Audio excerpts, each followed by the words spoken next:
China बोल रहा है कि अरुणाचल इंडिया का पार्ट है, ऐसा नहीं है। अरुणाचल इंडिया का पार्ट है और हमेशा रहेगा। जय हिंद, जय भारत। चाइना क्लेम कर रहा है कि अरुणाचल चाइना का है, पर ऐसा कुछ भी नहीं है। अरुणाचल इंडिया का है और इंडिया का ही रहेगा, और हम इंडियन है और इंडियन ही रहेंगे। चाइना जो क्लेम कर रहा है कि अरुणाचल चाइना का हिस्सा है, वो कभी था ना कभी रहेगा। Arunachal is a India. आज भी चाइना ने अरुणाचल के 30 जगहों के नाम बदल दिए। 7 साल में ये चौथी घटना है। मैं आपके घर का नाम बदल दूं तो मेरा घर बन जाएगा क्या? अरुणाचल प्रदेश भारत का स्टेट है, पहले भी था, अभी भी है, आगे भी रहेगा। तो ये नया नाम। चाइना ने अरुणाचल प्रदेश के अंदर 30 जगहों के नाम तब्दील किए हैं। कीड़ा है ना, और कुछ भी नहीं है। और इसका एक दफा पहले भी इन्होंने ऐसी हरकत शायद मेरे ख्याल से पिछले साल की थी, तो एस जयशंकर ने कहा था कि नाम बदलने से क्या होता है। चाइना बोल रहा है कि अरुणाचल इंडिया का पार्ट है, ऐसा नहीं है। अरुणाचल इंडिया का पार्ट है और हमेशा रहेगा। जय हिंद, जय भारत। बीजेपी का जो सबसे बड़ा हथियार है वो पाकिस्तान मुखालिफ बयानियां, इस्लाम मुखालिफ बयानियां बेचना है, और उसी की बुनियाद पर वो वोट लेती है, उसी की बुनियाद पर जीतती है और उसी की बुनियाद पर हुकूमत करती है। तुम 1800 साल पीछे जा सकते हो, तो फिर हम 9000 साल 25,000 साल भी पीछे जा सकते हैं, क्योंकि इंडिया का पूरा चाइना देना पड़ेगा उनको पूरा चाइना, आधा चाइना देना है। शिंजियांग सर इंडिया का हिस्सा था, और शिंजियांग तो 2000 साल पहले था। ये कनिष्क डायनेस्टी थी, कनिष्क डायनेस्टी का हिस्सा था ये। इसराइल के निहत्थे फलस्तीनियों पर बमबारी जारी, और दूसरी जानिब इसराइल के सहूलतकार अमेरिका के सदर की जानिब से एक नया बयान सामने आ गया है। जो बाइडेन के मुताबिक अरब ममालिक मुस्तकबिल में इसराइल को तस्लीम करने को तैयार है। अगर मांगने का कोई ओलंपिक्स हो, मांगने का अगर कोई ओलंपिक्स हो, तो भाई लोगों को गोल्ड मेडल पाकिस्तान में बैठे बैठे मिल जाए, इनको कहीं जाना ना पड़े। जो बोया था, जो तैयार की थी, वो फसल आपके सिर पे आन पहुंची है, बल्कि आपको उसने पानी सरों के ऊपर से गुजर चुका है। अब ये बहुत दफा मैं कह चुका हूं बार बार कि असल में हम ऑलरेडी डूब चुके। जय हिंद दोस्तों, वेलकम टू माई चैनल। दोस्तों, एक बार फिर से चीन अरुणाचल प्रदेश पे अपना दावा ठोक दिया है। जी हां दोस्तों, पड़ोसी देश चीन की नापाक हरकतें सुधरने का नाम नहीं ले रही हैं। सीमा पार से लगातार अरुणाचल प्रदेश को लेकर निराधार बयान सामने आ रहे हैं। भारत इस पर उसे करारा जवाब भी दे चुका है। इसके बावजूद जिनपिंग की अगुवाई वाली सरकार अपनी हरकतों से बाज नहीं आ रही है। भारत की तरफ से खरी खोटी सुनने के बाद तिलमिलाए ड्रैगन ने अब नई चाल चलनी शुरू कर दी है। मीडिया रिपोर्ट्स के मुताबिक बीजिंग की तरफ से अरुणाचल प्रदेश के कई हिस्सों के नाम बदलने की खबर सामने आ रही है। बताया जा रहा है कि कागजों पर उसने करीब 30 जगहों के नाम बदले हैं। चीन की साउथ चाइना मॉर्निंग पोस्ट के मुताबिक बीते शनिवार 30 मार्च 2024 को वहां के नागरिक मामलों के मंत्रालय ने खास जानकारी साझा की है। इसमें बताया गया है कि चीन की सरकार भारत के पूर्वोत्तर राज्य अरुणाचल प्रदेश पर अपना कब्जा मानता है। मॉर्निंग पोस्ट के मुताबिक चीन इस क्षेत्र को जांगनान के रूप में दर्शाता है, जो तिब्बती स्वायत्त क्षेत्र के अधीन आता है। साउथ चाइना मॉर्निंग पोस्ट की रिपोर्ट के अनुसार चीनी सरकार ने कुल 30 जगहों के नाम बदले हैं। इसमें 11 जिले, 12 पहाड़, एक झील, एक पहाड़ी दर्रा और जमीन का एक बड़ा हिस्सा शामिल है। पड़ोसी देश ने इन जगहों को चीनी अक्षरों और रोमन शब्दों के जरिए प्रदर्शित किया है। दोस्तों, ड्रैगन तो हमेशा बोलता है कि अरुणाचल प्रदेश मेरा है, बट अरुणाचल प्रदेश के नागरिक ने बोलते हैं कि हम भारत के अंग थे हैं और हमेशा रहेंगे, और यही बात विदेश मंत्री एस जयशंकर भी बोल रहे हैं। चाइना जो क्लेम कर रहा है कि अरुणाचल चाइना का हिस्सा है, वो कभी था ना कभी रहेगा।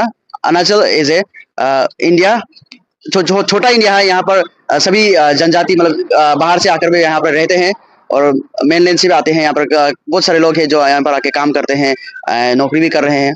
और ये अरुणाचल कभी चाइना का होगा नहीं। अरुणाचल इंडिया है और इंडिया ही रहेगा। चाइना बोल रहा है कि अरुणाचल वो लोग का है, बट अरुणाचल हम लोग का ही है, इंडिया का ही, और हम लोग इंडियन ही रहेगा। चाइना ने अरुणाचल प्रदेश के अंदर 30 जगहों के नाम तब्दील किए हैं। ये जरा इसके बारे में बताइएगा, ये ऐसा क्यों किया? सर देखें, कीड़ा है ना, और कुछ भी नहीं है। और इसका एक दफा पहले भी इन्होंने ऐसी हरकत शायद मेरे ख्याल से पिछले साल की थी, तो एस जयशंकर ने कहा था कि नाम बदलने से क्या होता है। तो बात तो ये नाम बदलने से क्या होता है। बाकी चाइनीज का ये क्लेम है कि अरुणाचल प्रदेश जो है वो तिब्बत का हिस्सा है, और आज से कोई 1800 साल पहले उनकी चाइनीज कोई डायनेस्टी थी, तो ये उसका हिस्सा है। ये अरुणाचल उनके कब, चलो ठीक है, मान लिया वो उस टाइम पे 1800 साल पहले वो उसका हिस्सा था। तो फिर महाभारत की बात भी कर लेते हैं, वेदों की बात भी कर लेते हैं। तुम 1800 साल पीछे जा सकते हो, तो फिर हम 9000 साल 25,000 साल भी पीछे जा सकते हैं, क्योंकि इंडिया का पूरा चाइना देना पड़ेगा उनको पूरा चाइना, आधा चाइना देना है। शिंजियांग सर इंडिया का हिस्सा था, और शिंजियांग तो 2000 साल पहले था। ये कनिष्क डायनेस्टी थी, कनिष्क डायनेस्टी का हिस्सा था ये शिंजियांग। फिर शिंजियांग भी देना पड़ेगा, तिब्बत भी देना पड़ेगा, ठीक है, क्योंकि इंडिया का कोई अंत नहीं है। तुम जितना पीछे जाओगे इंडिया उतना भारी पड़ता जाएगा। तो हिस्ट्री की बात इंडिया के फिर बीच में फंसोगे। मेन मुद्दा सर सारा घूम फिर के कोई तिब्बत विब्बत नहीं है, मुद्दा है पानी। ये सारी जंग चाइना की इंडिया के साथ है पानी की। और मैं एक चीज इधर एक और ऐड करता चलूं और फिर अगले टॉपिक पे चलते हैं, उसके अंदर कुछ ज्यादा बोलने के लिए नहीं है। एक चीज जो मैं ऐड करना चाहता हूँ ना कि लोग कॉन्फ्लिक्ट को एक नजर से देखते हैं, आपको एक नजर से नहीं देखना। हर कॉन्फ्लिक्ट एक अलग मकसद के लिए, एक अलग वक्त पे शुरू किया गया, एक अलग लोगों के द्वारा शुरू किया गया। फॉर एग्जाम्पल अभी आपका साउथ अमेरिका में एक बहुत बड़ा कॉन्फ्लिक्ट चल रहा है वेनेजुएला का और इन सब का आपस में, वो तेल के ऊपर है, ठीक है। तो वो नेचुरल रिसोर्सेज के ऊपर फड्डा है। इजराइल और गाजा का फड्डा जो है वो एक इनका आप समझे प्रॉपर्टी क्लेम्ड का है, प्रॉपर्टी का है, जमीन का है, लेकिन ओवर द टाइम वो प्रॉपर्टी से मजहबी बन गया। रशिया यूक्रेन में जाएंगे तो वो नेशनल सिक्योरिटी का मसला है, वो अमेरिका ने शुरू किया। चाइना और ताइवान में जाएंगे तो इधर एक हिस्टोरिकल है। इधर क्या है कि 1948 में जब कम्युनिस्ट पार्टी जीती तो जो चाइना की डेमोक्रेटिक पार्टी थी वो भाग के ताइवान आ गई, वो एक अलग फड्डा है। आप सारे फड्डों को एक तरीके से नहीं देख सकते कि उधर लोग मर रहे हैं, इधर लोग मर रहे हैं, जंगे। भाई हर जंग का इंडिया का फड्डा हुआ चाइना के साथ, उससे पहले नहीं था, और वो पानी के लिए हुआ। तो हर मसले का, हर जंग का मकसद अलग है। श्रीलंका के अंदर जो है कुछ मामलात हैं, उनके साथ कोई चल रहे, कोई फास्ट फ्लैग ऑपरेशन के हवाले से खबरें आ रही हैं और मीडिया के ऊपर इस तरह की रिपोर्टिंग हो रही है। आपको याद होगा पिछले जब इलेक्शन से तो पाकिस्तान के साथ उन्होंने एक फास्ट फ्लैग ऑपरेशन कर दिया था। तो ये हर गुजरते दिन के साथ आप देख रहे हैं कि जो इंडियन प्राइम मिनिस्टर है उनके अंदर इज़्तिराब बढ़ता जा रहा है। नकवी साहब, आपके पास मैं आता हूँ, हाउ डू यू सी वहाँ पे इलेक्टोरल बॉन्ड्स का एक बहुत बड़ा आपने देखा स्कैंडल ब्रेक हुआ है और उसके अंदर यही बताया गया जो इंडियन कॉर्पोरेट सेक्टर है उससे वो पैसे ले रहे हैं और वो पैसे इस्तेमाल कर रहे हैं अपनी ये इंतखाबी जो जंग है उसको जीतने के लिए। आप प्राइम मिनिस्टर मोदी को एक दफा फिर वहां पे इलेक्शन जीता हुआ देख रहे हैं?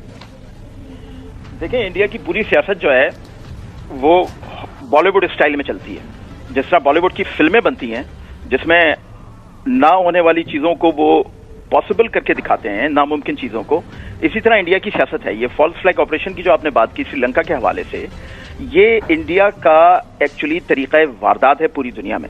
ये फॉल्स फ्लैग ऑपरेशन करते हैं और ज्यादातर इस तरह के फॉल्स फ्लैग ऑपरेशंस में वो पाकिस्तान पे इल्जाम लगाते हैं क्योंकि बीजेपी का जो सबसे बड़ा हथियार है वो पाकिस्तान मुखालिफ बयानियां, इस्लाम मुखालिफ बयानियां बेचना है और उसी की बुनियाद पर वो वोट लेती है, उसी की बुनियाद पर जीतती है और उसी की बुनियाद पर हुकूमत करती है।